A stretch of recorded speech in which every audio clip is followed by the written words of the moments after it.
Hello, and welcome to 5 Minute Math. Today we are looking at the peak tool strip diagram, specifically part whole.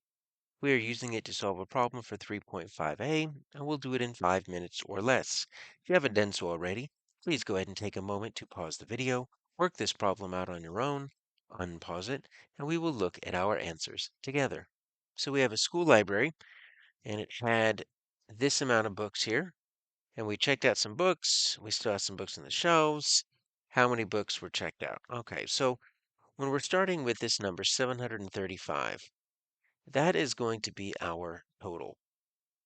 So this is going to be our whole or our total. And look at this right here. It says total is our 735, but then we start doing things with this total. Students checked out some book. We don't know what this is. So this is going to be a missing part. And so sometimes we'll use an unknown quantity and we'll just say some instead of the actual number. And then after the fall semester, we had 289 books still on the shelves. So that's going to be another part. So this makes sense.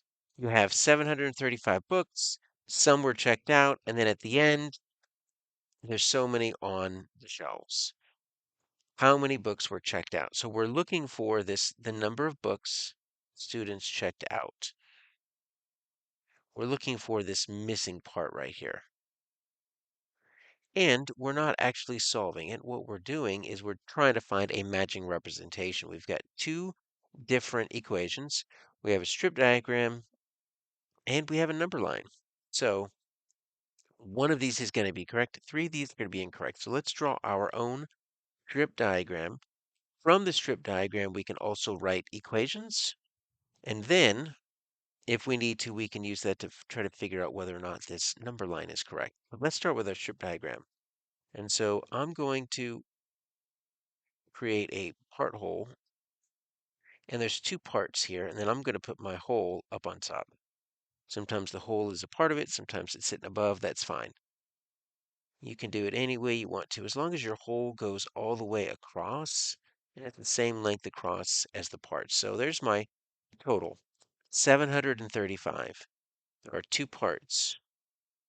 One part is unknown. That's what I'm looking for. The other part is how many is left.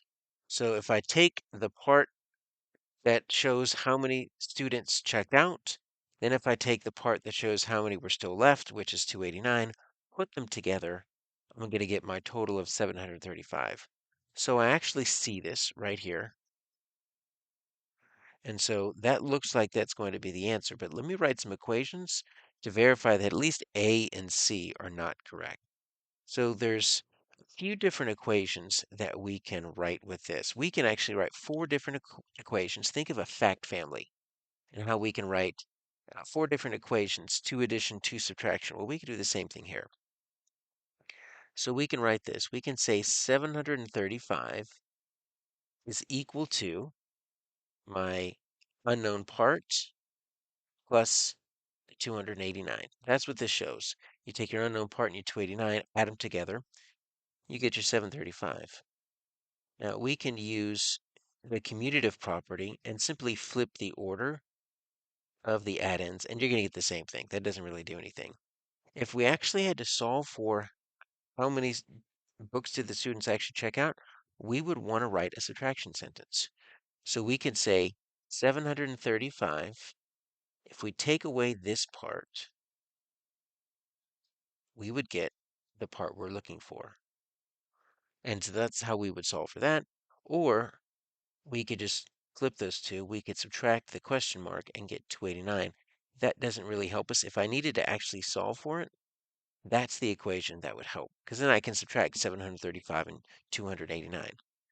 Now you notice what we have here. On A doesn't work because we've got our total. We don't have it first. We have it in the second position, and that's called the minuend. And we don't want that there, or that's the subtrahend. We don't want that there. We want this to be right there.